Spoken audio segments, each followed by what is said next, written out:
Yo, what is good, YouTube? Welcome back to another JC2K video. In today's video, we are going to be ranking the top 10 best scorers in NBA 2K26 MyTEAM. I made this video a few weeks ago, and y'all seemed to enjoy it, so we're making an updated version here today. This one, along with top 10 defenders, will probably start getting mixed in with my rotation of top 10s that I do every few weeks to a month or so. So hopefully y'all enjoy this one as well and can look forward to these in the future. So before we hop into it, if you haven't already, make sure you hit that subscribe button. Help me push towards the 50,000 subscriber mark on the channel. I upload every single day, multiple videos a day. Would really appreciate it if y'all do subscribe. Without further ado, let's get into it. I will say, when I say score, I mean put the ball in their hands and they're going to go get a bucket. So a guy like a Dark Matter KP or an Opal Wemby, who very, very cheesy, and also can be very, very good offensively, but aren't guys who you would catch the ball with and like dribble, put the ball on the floor, go get a bucket with. Those aren't really the type of guys that I'm considering in this video, and maybe it should be, but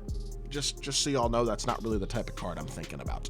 So if you're wondering why those guys aren't on the list, that's because those aren't really the type of guys that I'm thinking of when I think scorer. I think shot creator. That's more what I mean. So with that being said, at the number 9 spot, or sorry, the number 10 spot, we have a brand new card who came out just this past weekend in Brandon Jennings. This card is, I mean, he's a bucket, man. He's 6'1" with a 6'5" wingspan. He's tiny, but we don't care about defense. He's terrible at defense. Doesn't matter. The one thing we do care about that he doesn't do well is that driving dunk. 75 driving dunk obviously is not ideal, but at the same time, he's 95 speed, 94.3, and he's got Patty Mills base. Now, the upper isn't insane. Patty Mills upper isn't crazy, but it's still an elite shot. Pro dribble style, solid escape. Pro escape's pretty good as well, and then Curry slide as well is super duper nice. This is a really good card, man. He is a very, very fun offensive card. He can get buckets in droves, no doubt about it. The issue with this card is that, I mean, he's not that elite of a slasher, and also I will say honestly, at 6'1", I think you're still a pretty good bit limited when it comes to the best of the best at the shooting guard position. I messed this up somehow. Did I ever delete the top 10 on accident? I think I did. Whatever. Either way, number 9 is going to be Anthony Simons, who's basically Brandon Jennings, but 2 inches taller with a better driving dunk. Another guy with good pro dribble style, good escape, Curry slide. He's also got Kimba drag back, and he's got 95 driving dunk. Still undersized at 6'3", still a bad defender, but we don't care about that. But he's a much better slasher than Jennings is. His shot is still very good, and he's got as good, if not better, movement than Jennings has as well. I feel like they're very similar cards, and while size is still a deterrent, I think they're both really fun offensive cards to use who can really score buckets at a high level. Number 8 is going to be LeBron James. He is easily the most brute force card on this list in terms of not really having any sort of great SIGs, but being an extremely effective scorer anyway, and that is just because, I mean, 6'9" with a 7-foot wingspan. He is an absolute monster as a slasher, extremely fast, gets extremely elite dunk animations, and the other thing for Bron is his shot is so good too. One of the best small forward shots in the game, especially off the catch and shoot. Sometimes he gets some load ups, which can be kind of annoying, but honestly, when he's catching and shooting, I feel like he is a super duper high level option at the small forward position. Shot is so good. I know his half court offense isn't insane, like he doesn't have an elite escape or an elite behind the back or things like that, but he's such an incredible slasher, and his shot is so good, and he's just so physically talented that I think he is still a guy who is deserving of a top 10 spot on this list, despite not having those animations that you would typically expect. Paul George is going to be number 7 on this list. He is a elite slasher with Paul George escape and a good jump shot. I would not say the jumper is insane. It's smooth, it's easy, it's consistent, and it's good, but it's not incredibly insanely elite. Paul George escape pro dribble style is super nice. Now his crossover behind the back, drag back, those types of animations, honestly not as impressive. Super fast elite shooter, elite slasher though, great stats and badges all the way around when it comes to the finishing, the shooting, and the playmaking ability. And I do think he is an elite level scorer still, but jumper could be a little faster, and he could have a little more versatility to his dribble moves, in my opinion, to really put him near the very top of this list. That's just my opinion, but again, I do like Paul George a lot. I think he's a great offensive card still, but that's why he's only found here at number 7.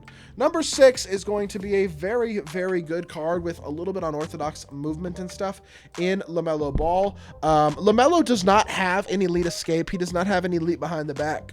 What he does have is incredible stats, incredible badges all the way around, but especially finishing, shooting, playmaking, and a super fast, super easy jumper.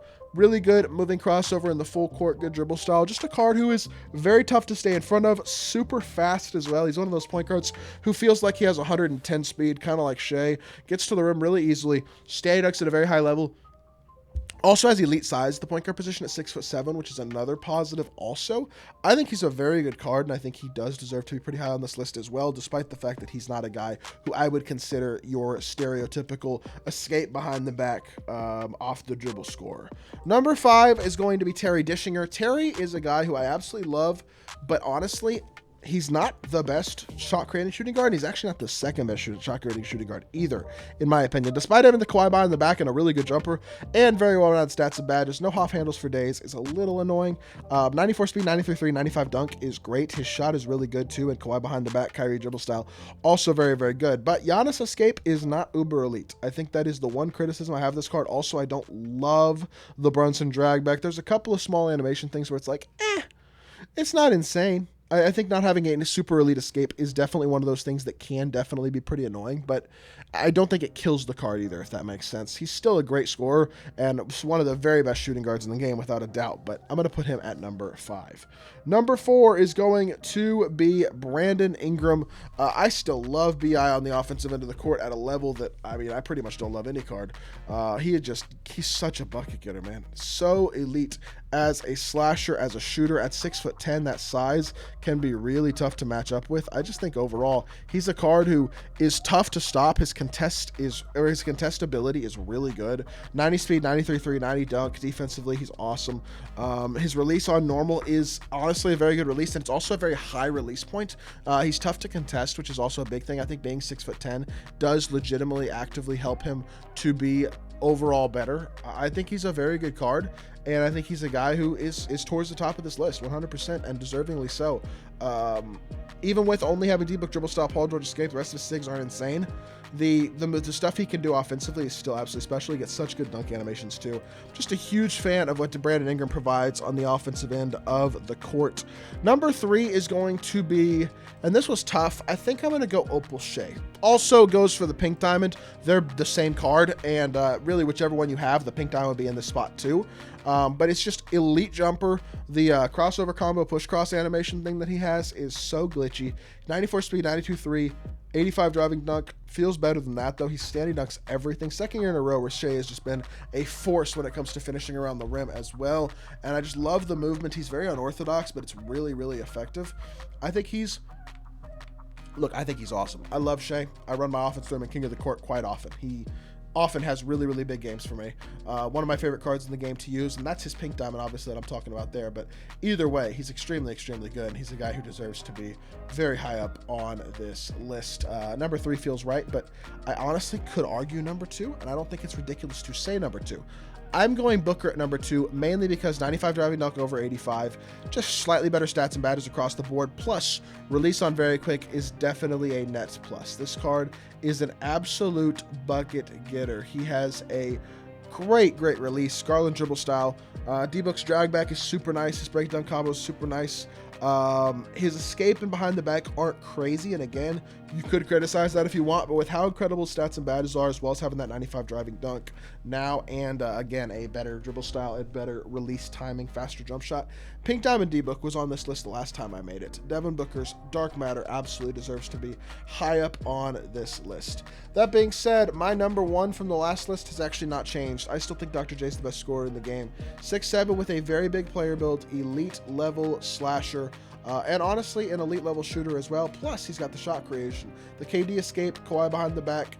I know the dribble style isn't perfect, but the jumper is extremely good. He is, I think, better than Terry at the shooting guard position overall and on the offensive end of the court. And I think in terms of pure scorers, Dr. J is probably the best in the game.